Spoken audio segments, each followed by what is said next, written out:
সমন্বয় পরিচয়ে যারা আজকে বিভিন্ন জায়গায় দখলদারিত্ব করছে, বিভিন্ন রাষ্ট্রের সুবিধা নিচ্ছে, তারা যখন বলে যে হচ্ছে আমরা সমন্বয় পরিচয় দিয়ে বিভিন্ন ধরনের ফায়দা লুটে নিয়েছে, আমি তাকে বলতে চাই একটা প্রমাণ দেখে সাদিক কায়েম সমন্বয় পরিচয় দিয়ে 1 বছরে কারণ তো একটা পয়সা নিছে। আমি চ্যালেঞ্জ করতেছি, সেটা কেউ বলতে পারবে না। আমরা ওই সময় বলেছিলাম আমার এর 1 আগস্ট থেকে যে খুনি হাসিনা থাকছেন এটা আমাদের কাছে পরিষ্কার। তখন আমরা বলেছিলাম আমরা কোনো সেনা সমর্থিত সরকার মেনে নেব না। ছাত্র জনতা জীবন দিয়েছে, ছাত্র জনতার জীবনের মাধ্যমে আমরা জনতাই এখানে সরকার গঠন করবে এবং এটা রাজপথ থেকে ঘোষণা আসবে, 1 দফার ঘোষণা। এবং সেই সময় আমি প্রায় 30 থেকে 35টা স্টেক হোল্ডারের সাথে আমি কানেক্টেড ছিলাম, যোগাযোগ হচ্ছিল।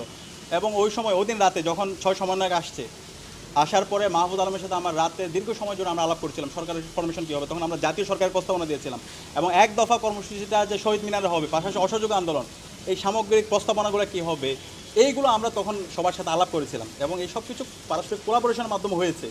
তো এই আলাপগুলো আমরা আমাদের যত জায়গায় গিয়েছি আমরা সব জায়গায় বলেছি, কিন্তু এখন যেই বয়ানগুলো নিয়ে আসা হচ্ছে এই বয়ানগুলো সত্যিকার অর্থে এটা সবাইকে কষ্ট দিচ্ছে, এর মাধ্যমে একটা বিভাজন তৈরি করছে, সম্পূর্ণ একটা ভিত্তিহীন আলাপ।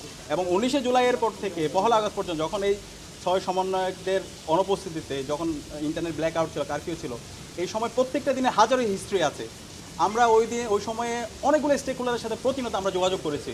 তো এখন এই ক্ষেত্রে অনেকে আমাদেরকে পরামর্শ দিয়েছে, অনেকে সহযোগিতা দিয়েছে এবং আমরা যখন সিদ্ধান্ত নিতাম কারো দ্বারা পরিচিত হইতাম না, আমরা সবার সাথে আলাপ করে সিদ্ধান্ত নিয়ে এরপর হচ্ছে আমরা সামগ্রিকতা বিবেচনা করে আমরা এটা নিয়েছি। তো এখানে যে আলাপগুলো এখন আনা হচ্ছে যে হচ্ছে ক্যান্টনমেন্ট থেকে হচ্ছে 1 দফা, এইগুলো সম্পূর্ণ ভিত্তিহীন আলাপ এবং এটা পুরো জাতিকে অনেক বেশি হচ্ছে মানে এর মাধ্যমে হচ্ছে বিভাজিত করছে। অভ্যুত্থানের 1 বছর পরে এসে যিনি আন্দোলনের সামনের সারি থেকে যোগাযোগ ছিলেন নাহিদ ইসলাম, তিনি কি আর সামনে আনার কারণ কি বলে? আর এখানে যে বিষয়টা মানে সমন্বয় পরিচয়ে যারা আজকে বিভিন্ন জায়গায় দখলদারিত্ব করছে, বিভিন্ন রাষ্ট্রের সুবিধা নিচ্ছে, তারা যখন বলে যে হচ্ছে আমরা সমন্বয় পরিচয় দিয়ে বিভিন্ন ধরনের ফায়দা লুটে নিয়েছে, আমি তাকে বলতে চাই একটা প্রমাণ দেখে সাদিক কায়েম সমন্বয় পরিচয় দিয়ে 1 বছরে কারণ তো একটা পয়সা নিছে।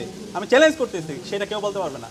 আমরা বলে যে হচ্ছে এই জুলাই আন্দোলনে আমাদের শহীদরা আমাদেরকে রাখতে দেখিয়েছে, তারা জীবন দিয়েছে, তাদের জীবনের মাধ্যমে আজকে আমরা আজাদি পেয়েছি।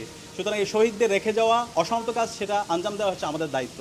সুতরাং এইটাকে কাজে লাগিয়ে জুলাইকে নিয়ে হচ্ছে এটাকে পকেটবন্দি করা, এটা নিয়ে রাজনীতি করা, এটা নিয়ে হচ্ছে নিজেদের কোরআনবাজি করা, এটা নিয়ে হচ্ছে চাঁদাবাজি করা, যারা করতেছে এটা তারা খুব খারাপ কাজ করতেছে। কিন্তু আমরা এই সমস্ত জায়গায় নাই, আমরা এই শহীদদের যে আকাঙ্ক্ষা, শহীদদের যে স্পিড, সে আলোকে আমাদের এই নতুন বাংলাদেশটাকে বিনির্মাণ করতে চাই। 1 বছর পরে এটি সামনে আনার কারণ কি বলে মনে করেন? আমরা আশা করব তারা আরও দায়িত্বশীল আচরণ করবে, কারণ এই জুলাই সবার অবশ্যই এখানে সম্মুখ সারি যোদ্ধা নাহিদ আমার বন্ধু এবং তাদের অনেক স্যাক্রিফাইস আছে। এবং আমার যত কথায় আমি সবসময় মাহফুজ, নাহিদ, আসিফ এবং সেকেন্ড লেয়ারে যখন তারা ছিল রিফাত রশিদ, মাহিন শরীফ, আব্দুল কাদের, হান্নান, মাসুদ, সব